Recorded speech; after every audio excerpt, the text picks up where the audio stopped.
Willkommen zum aktuellen Gold Invest Exklusiv-Interview mit Nova Minerals. Wir sprechen heute mit Christopher Gerteisen, der als General Manager für das spannende Goldprojekt Estelle des Unternehmens in Alaska verantwortlich ist. Herr Gerteisen wird uns einen etwas tieferen Einblick in das Estelle-Projekt geben, aber auch über andere Projekte von Nova Minerals sprechen. Willkommen, Christopher. Hello, Bjorn. Good to be here with you today. Thanks for having us. Always welcome. Christopher, it's good to speak to you in person after we communicate per email. This is our first interview, though, so please give us a short overview of your background. Ja, ich bin Geologe bei Beruf. Also ich habe schon viel gearbeitet in Projekte, meistens Gold und Kupfer in Nevada, Nordamerika, Alaska, auch dann in Australien, Westaustralien und Südostasien, Laos, Thailand, Indonesien, aber Projekte, meine Spezialität ist Projekte von Erkundung bis zu Produktion bringen. Und, aber ich bin aus Alaska und das geht gut mit unserem Estelle Gold Projekt, weil das ist unser Flagship und ich bin hier mein Heim ist jetzt hier, also das ist ein bisschen Deutsch und dann können wir jetzt Englisch machen, Björn. Danke. Okay, we switch over to English.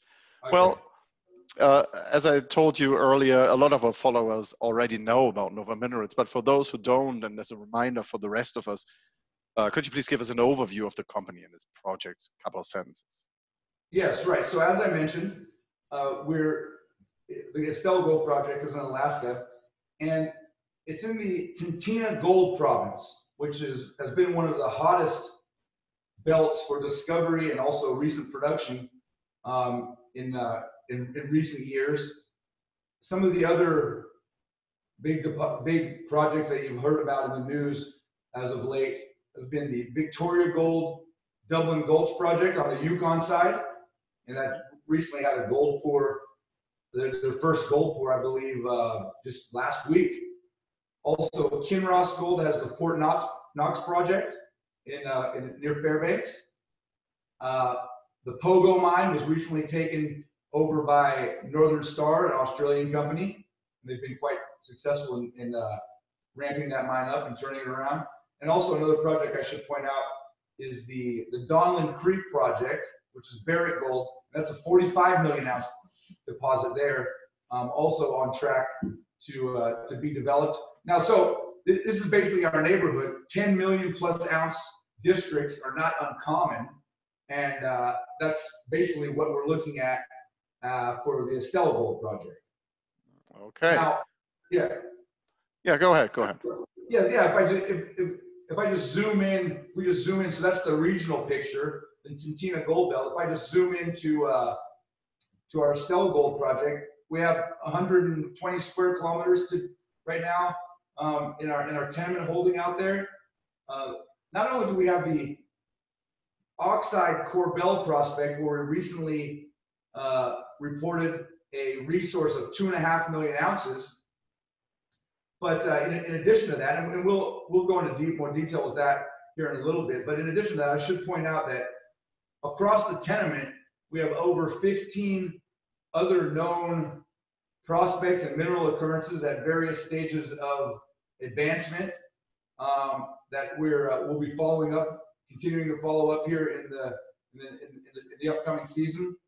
And of those, I should point out there's the Shoe Shine project, which where we got did a lot of mapping and have some rock chips out there up to 113 grams per ton.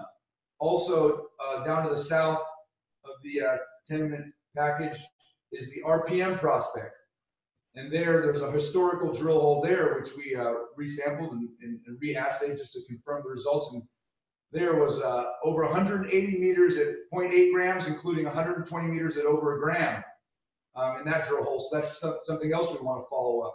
Now the whole area there is at the Oxide-Korbel prospect to the north, where we have the 2.5 million ounce resource. That's an IRGS style deposit, intrusive related gold system. and that's very similar to Dublin Gulch and Fort Knox. The rocks are the same. They look exactly the same. If you compare the mineralization that we have with the mineralization that's at Fort Knox and Dublin Gulch, it's exactly the same rock type, the same unit really. And so we have that IRGS in the north. Then also other styles of mineralization converge on the property. To the east, we have porphyry copper gold mineralization. There's a project there, the Whistler project, which is 10 million ounces of gold. And then to the south, there's an epithermal style project, epithermal style mineralization. It's a million ounces there. The epithermal style mineralization is known for its bonanza grades, 100, 200 grams per ton. And that's probably what we think we're starting to see there at the Shoeshine prospect. And so all these different styles of mineralization converge on the Estelle project area, and we're very excited about that. And so there's in addition to Oxide-Korbel, the point there is there's plenty of upside that we'll be focusing on in the season and indeed the years to come. I just want to zoom into the Oxide-Korbel prospect, which is where, again, we just reported the 2.5 million ounce inferred resource. At that prospect, we had quite a bit of historical drilling there with very impressive results, very long, continuous intercepts of mineralization. One of the highlights there would be one drill hole, over 400 meters of gram per ton. In addition to that data, we also did some ground geophysics there, and the IP chargeability was a very useful tool in terms of targeting the mineralization. And so we did an IP ground survey, and with that survey, what we found were very discrete anomalous zones that we called target A, target B, target C, and target D. And it also, if you look at the geophysical map, the anomalies are open to the north and to the south. But for the time being, with the data that we have, the resource was defined over target A and target B. And so when in future work, we plan to also go to target C and target D. And if it's any indication, if target A and target B are any indication, we're very optimistic that we'll be able to basically double the resource out there. So in addition to going and starting to drill target C and target D, we'll also be infill drilling and drilling to depth at target A and target B to start to prove up the resource. Because as I said, right now it's an inferred resource, and in the phases of drilling to come, we plan to bring that up to measured indicated category in order to start to work on our economic studies to start to put in some numbers. Now, if you look at a cross section of the drilling, you'll see that the historical holes were much deeper, a lot deeper, 400 meters some of them, and then the RC drilling that we did, where with the RC rig we could only get down to maximum depth about 140, 150 meters, but on average 100, 120 meters. And so the drilling that we did to complete this, to calculate the 2.5 million ounce resource was still quite shallow, but the drilling remains wide open at depth. So if you look at a section and plan all around at the Oxide-Korbel prospect, the mineralization is wide open at depth, along strike, and also we're finding now outside of the intrusive. And so the initial model was that the mineralization was mainly in the intrusive, but typical of, actually, if you do a bit of research, typical of these other style IRGS style deposits, mineralization also extends into the country rock, and we're finding that as well. So the point there is mineralization wide open, which we intend to infill and upgrade and expand our resource. If you look at the resource table with our 2.5 million ounces, what we have there is basically over 180 million tons at 0.44 grams per ton. And with these style of deposits, so we reported that at a 0.18 cutoff. So some, especially in the Australian market, people have asked about reporting at those low cutoffs. Well, you have to understand that with the IRGS style deposits and mineralization, these projects, these are low cost, bulk mineable projects. Mineralization is from the surface. There's a very low strip ratio, less than 1-to-1 typically in these deposits. You know, we're talking a 20, 30-year mine life on these things. And so it's a very simple process in certain terms. The production cost is very low. There's no complex crushing and grinding and chemistry involved. It's basically, like as I said, it's a heap leach operation. You dig it up, put it on the heap leach using the proven cold climate heap leach technology that's available nowadays. And basically, this allows you to mine material at quite a low cutoff, and it becomes economic at quite a low cutoff, which is exactly what they're finding at similar projects in Dublin Gulch and Kinross's Fort Knox. And so, as I said, these are low cutoff, bulk tonnage type projects. It just becomes a logistical engineering exercise. You dig it up and put it on the leach pad, and the gold flows, and the gold flows. Very low cost, in the $600 to $800 all-in sustaining cost range. So you can see why very low cutoff materials becomes economic. Especially at $1,500 gold or higher. Right, right. So, you know, with the upside in the gold price that we're seeing now, you can start to see that basically these operations can start to really print the money. So that's what we're dealing with, and that's key to understanding why the resources are reported at a relatively lower cutoff than you see in some of the typical high, narrow vein, high grade deposits around the world. And so, but nevertheless, even if you look at the higher cutoffs, at a 0.6 or 0.7 cutoff, we still have 1 million grams with an average head grade of a gram per ton. So we could report at that level, but that is not, in comparison to our peers, that's why we report at that cutoff level. In fact, if you look at a table of the mine comparisons, you can see that Fort Knox actually reports its resources at a 0.1 cutoff, and their head grade is 0.33. So you can see how low the cutoff can get and still have a material that's economic. Also, Dublin Gulch, I can get this straight off their website. They reported a 0.15 cutoff, and their head grade is 0.6. So we're in the ballpark there. As I said, that's in comparison. We're just in comparison with our peers in that regard. If you look at a table of some of the projects that I mentioned in the Tintina-Gold province, you look at a table of some of the more significant projects, you can see that we're in the top 10 of in terms of size of the resource with our 2.5 million ounces.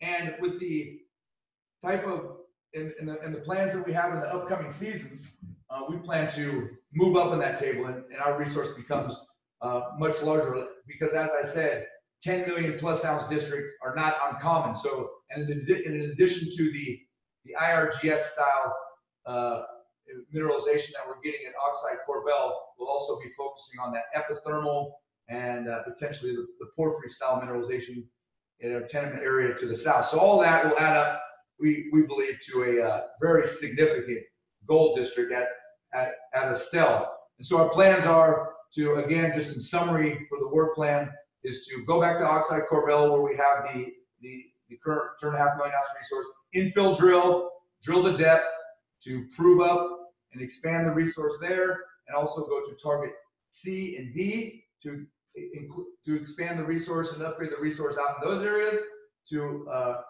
hopefully, and we believe, to double the resource in the 5 million ounce range. Then also more exploratory work down at the Shoeshine prospect to follow up the 113 grams per ton epithermal style mineralization, and also down to the RPM prospect to the south, where we got that 120 meters at 1 gram per ton. So that's our plan. And I should say that the normal thinking for some people that are might be that the work will not commence, the next phase of drilling will not commence until next summer. That is not the case. Working over the winter to bring in our camp and also to begin RC drilling. We have track mounted rigs, and we use the snowcats to get in there. So continue over the winter months as well. We're in the permitting and planning and permitting stage of that now, and so in the new year, there'll begin to be news flow of the work that we're doing out there on the ground. So that's the Estelle Gold project in a nutshell. Well, it's quite a big nutshell already. We've got some very nice information there. Let me get back to something you said earlier. You talked about, I think it's 15 target areas overall on the whole of the project. So to recap, we've been talking about Oxide-Korbel, where you've got zones A and B, where the first resource, the initial resource is, C and B, where you're going to go next, in addition to infill drilling zones A and B. And then you have 2 prospects lined up where you already have some good information, historical data. And then there's still 12 other prospects left, right? Correct.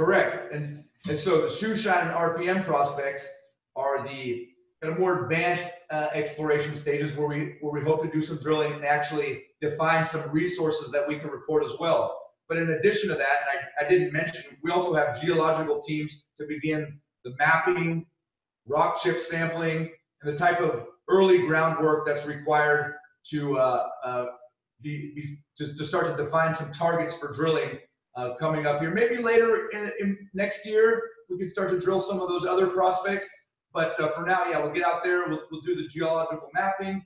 Probably because the IP chargeability has been so effective, it's an effective tool, we'll have the team out there all summer, and we'll probably run a few lines over those additional prospects as well. But the Oxide-Korbel area where that resource is now will be our primary focus, really.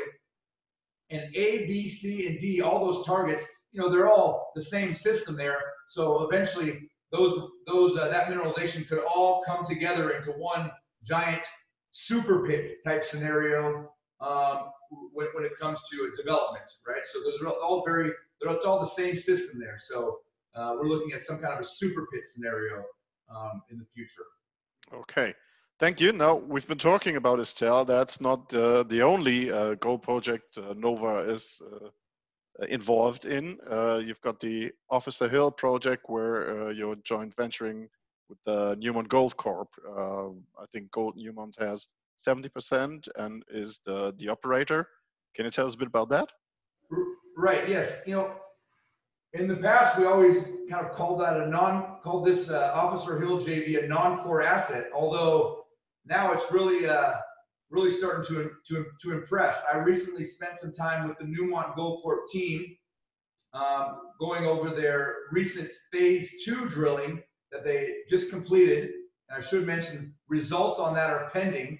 We're looking at probably October that the results for that phase 2 drilling will be coming out. So it's some exciting news there, I believe.